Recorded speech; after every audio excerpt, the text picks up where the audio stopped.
Alright, in this video we'll be going over the continuation of the C# video tutorials. So we'll be doing the notes. So in this video we'll be talking about string and character processing, structures, enumerated types, and the image list control data structure. So we'll just start some notes down here.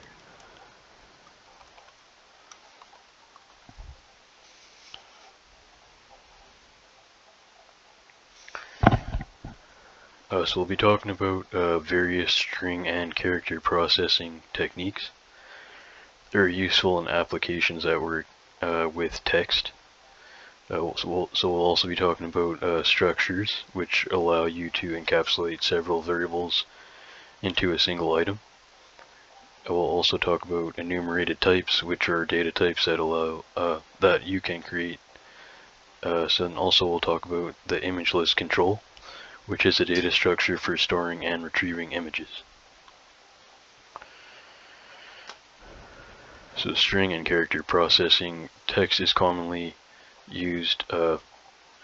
Text is a commonly used form of data to be processed by programs. You frequently need to manipulate strings at a special level. So C# and .NET, the framework provides tools to work with individual characters. So the char type, which we haven't really talked about too much, and also sets of characters, which are strings, which we have seen.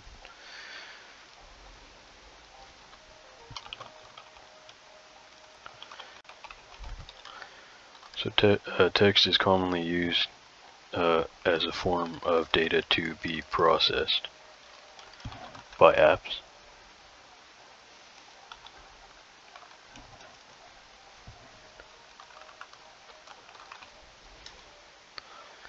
So C# and .NET. So the framework provides, so they have the char type and the string type. So we've used the string type a lot.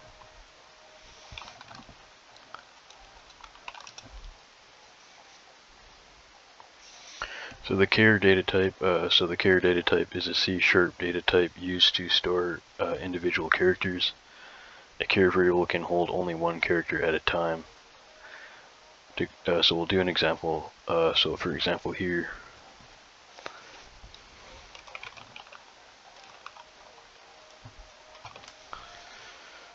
that we can say that we have a char letter.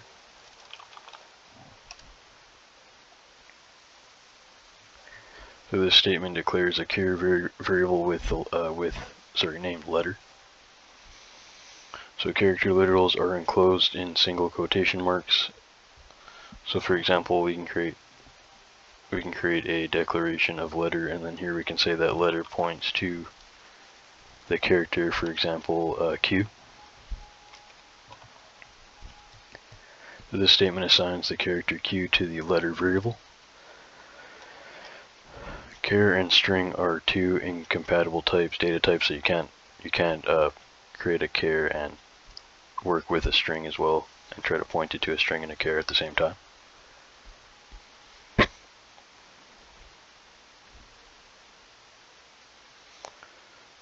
So you can use the toString method to convert a char literal to a string literal.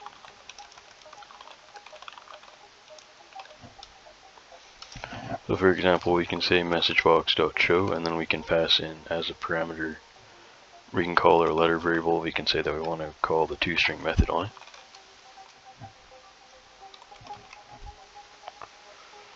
So we can retrieve individual characters in a string, so C# allows you to access the individual characters in a string using, so they call it, well, I'm not sure if this is just a biased view, but it's called subscript notation, but it can also be called index notation.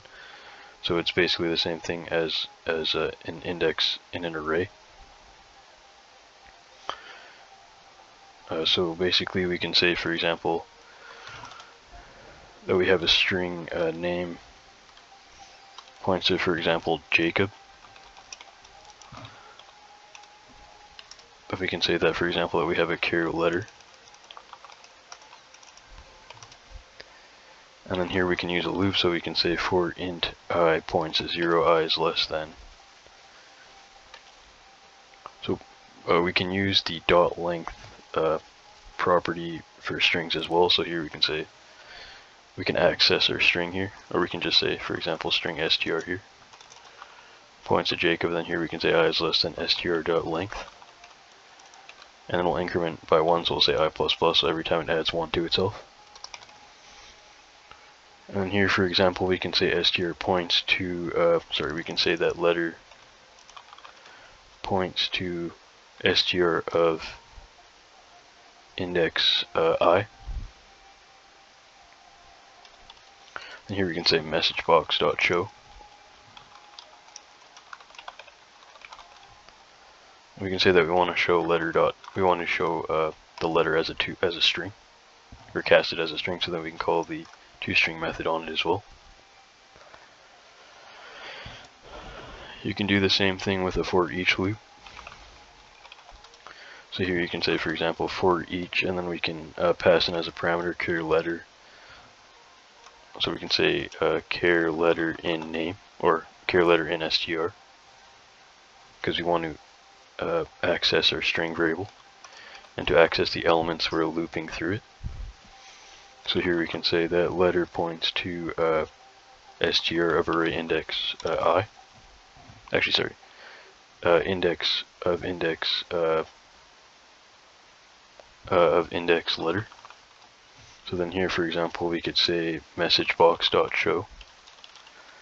We can call letter.toString.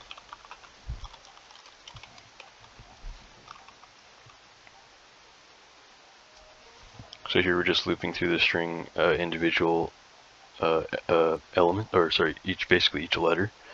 Then we're the loop's gonna so if for example, let's just have an example string here. So if we have, like, for example, if our example's fruit, so then we can say that letter points to, for example, so str is gonna point to f first for the first iteration. Then it's gonna loop through. It's going to say that letter points to the string, to our string letter index, and it's going to print that letter, and that's going to continue till the end of the string.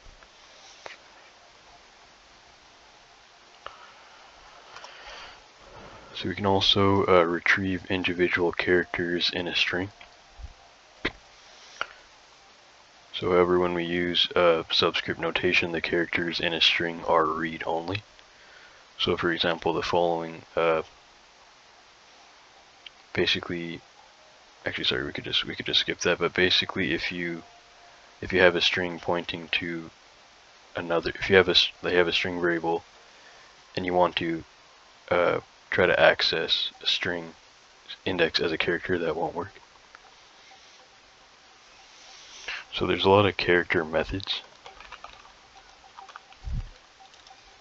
So if you want to see all those methods, then you can just check the C# docs, same for strings, but we'll talk about a few of them.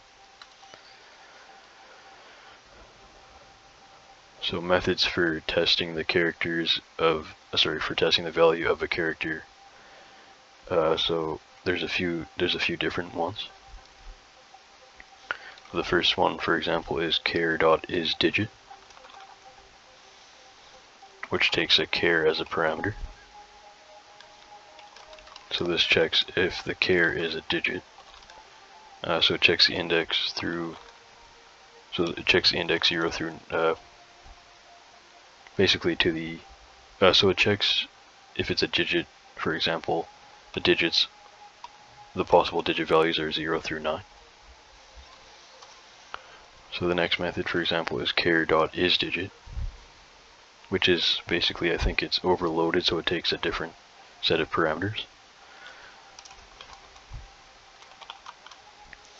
So here, for example, we can say that it takes an str, so it takes a string and an index.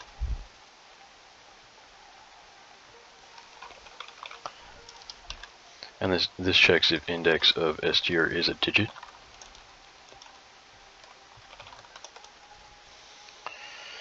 The next one is char.isLetter, which takes a char parameter. So this method, it checks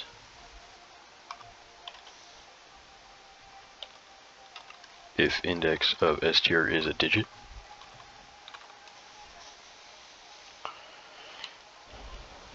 Sorry. So char is letter checks if index of str is an alphabetical character A through Z.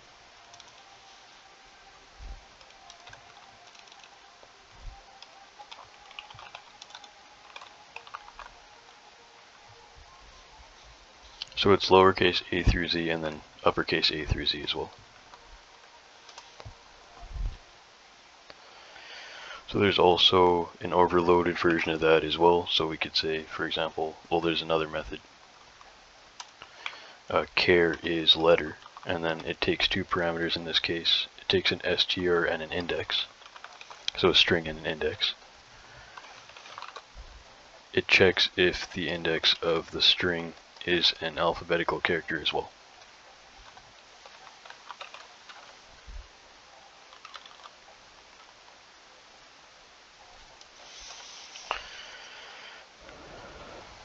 So we also have char is letter or digit, which takes a char parameter. So this checks if the char is a digit or alphabetical character.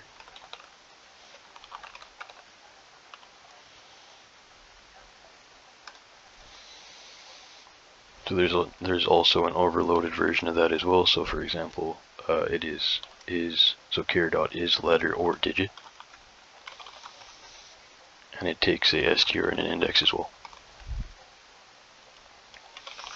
So this method checks if index of str is a digit or alphabetical character.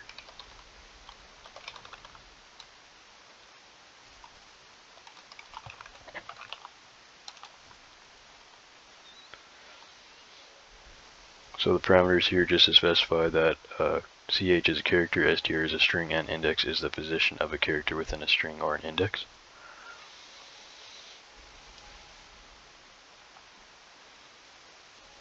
So there's a few methods that we can test.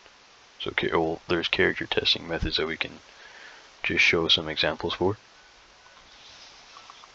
So I believe it's just the ones that we just did, just some examples. So here, for example, we can say that we have a string str pointing to some string. We can check here if the char dot is digit, passing in the str of index 0. So it's going to check if the first index in the string is a digit, and if that's true, then we can output a dialog box. So we'll say message box.show, and we can show the string true.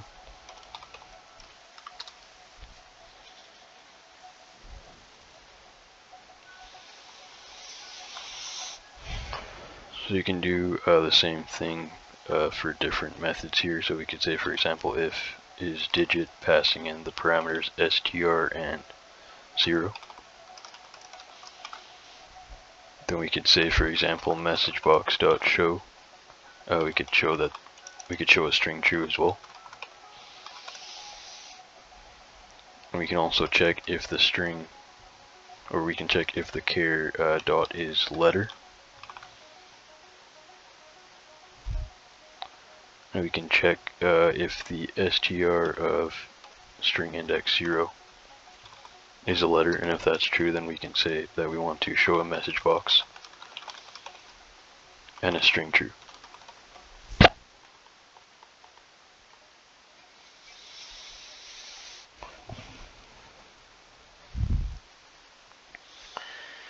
There's also some character testing methods that we can discuss here. So more methods for testing the value of a character are, for example,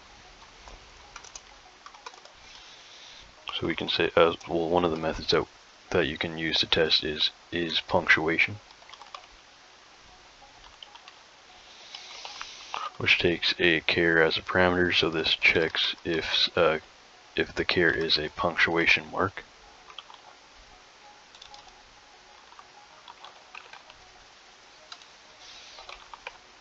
Another method that you can use to check is Actually, so this method also has an overloaded version as well. So char dot is punctuation. It takes a parameter str, so it takes a string and an index. And this checks if the index of the str is a punctuation mark as well.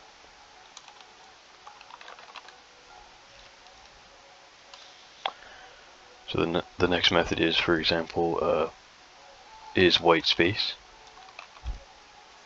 So this takes a parameter, it takes a character parameter as well. It checks if the char is a white space. And there's also an overloaded version of that. So it is char dot is white space. And it takes two parameters, for example, str and index.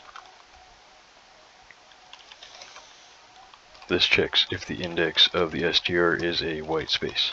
So any white space is just any space between code. So usually you can just have as much white space as you want.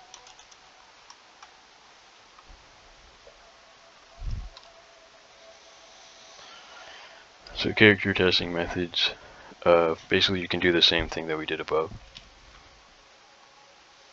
So there's more methods, I guess. There's a lot of them. So for example, we can also have so char dot is lower, which takes a parameter ch.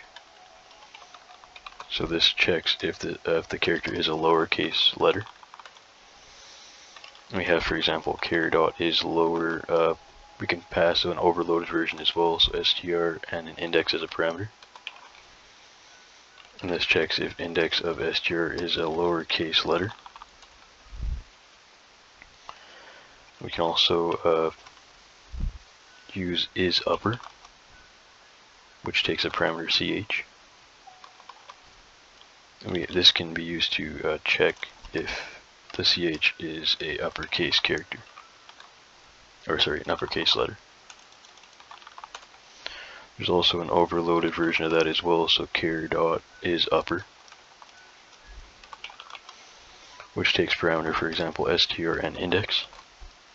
And this checks if the index of str is an uppercase letter.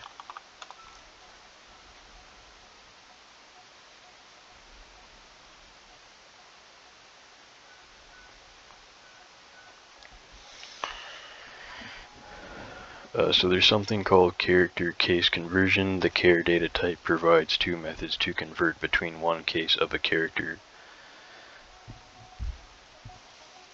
So you can change from a lowercase to an uppercase character and from an uppercase to a lowercase character as well. Other than these are mostly Boolean methods, so they return a true or false value. So other values would have a different return type. For example, this one, char dot to lower. Actually, it might return a Boolean, but in this case, it actually modifies the character. So here we're passing a ch as parameter, and here we're saying that we want to return lowercase. We want to return the lowercase char of the character parameter. And then here we can also say char dot to upper. And we want to pass a char as a parameter as well, and we want to return an uppercase character of. So we want to return an uppercase character of the character passed as a parameter.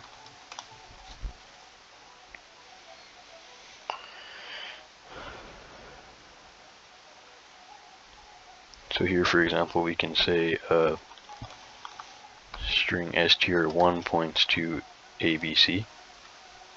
So just an example string, and then here we can say, for example, string str2 points to XYZ in capitals. So one's capital and one's lowercase. And then here we can say that the char letter, or we can say that, so we're saying char letter, so we're basically instantiating a new variable here, so we're saying that char letter, and we're calling the to upper method on it, and we're passing str1 of string index 0.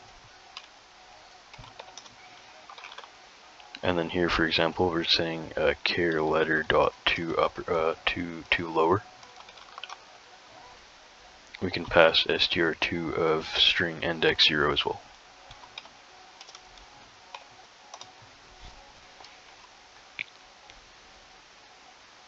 If that doesn't work, you can always try just pointing the values as normal using an equal sign.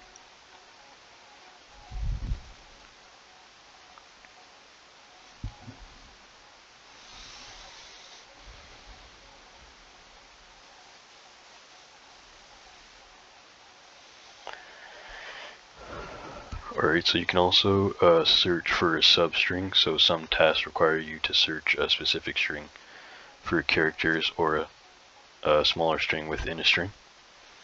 So some of the substring searching methods are, for example, so we could say, I think these are just general notation, but we could say that we have a string str, and we say we have it to pointing to some string. And then here, for example, we can say that str, or well, the methods are, so for example, contains. So contains takes a string as a parameter, and it checks if the string contains another string.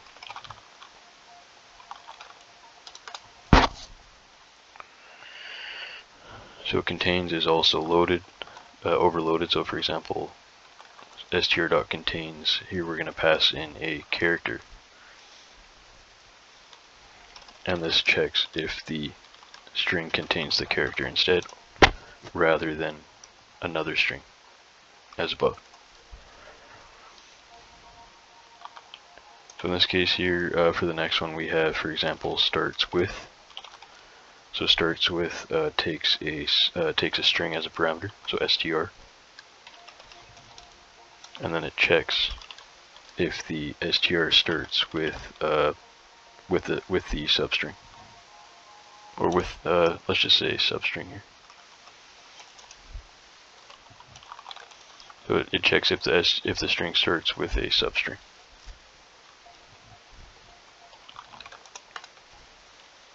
The next one, for example, is ends with, which takes a parameter, takes a substring as a parameter, so another string, and it checks if the string, it checks if the string that you're calling the method on ends with the substring.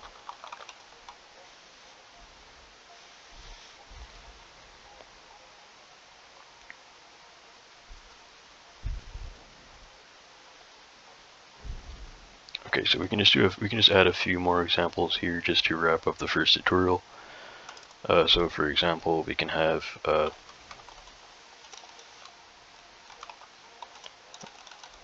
we can just say that we have a local string and we want to point it to eat ice cream.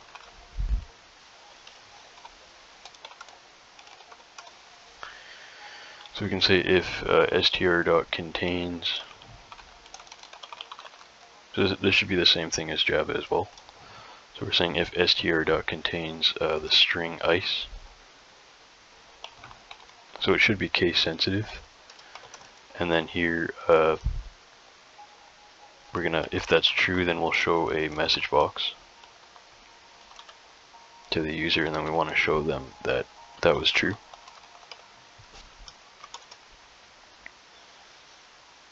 We can also check if, for example, if the str.contains the character I. In that case, remember that we're using single quotes rather than double quotes. So for characters, they use single quotes, if I didn't mention that, and strings use double quotes. So it's different than Python if you're used to that, which you can use both for either. So then here, for example, we have messagebox.show. We can show a string here true. And here, for the last one, we can say if the string ends with if it ends with the string EAM, then here, for example, we can show a message box we can show that it's true, or we could just tell the user that the string did end with EA.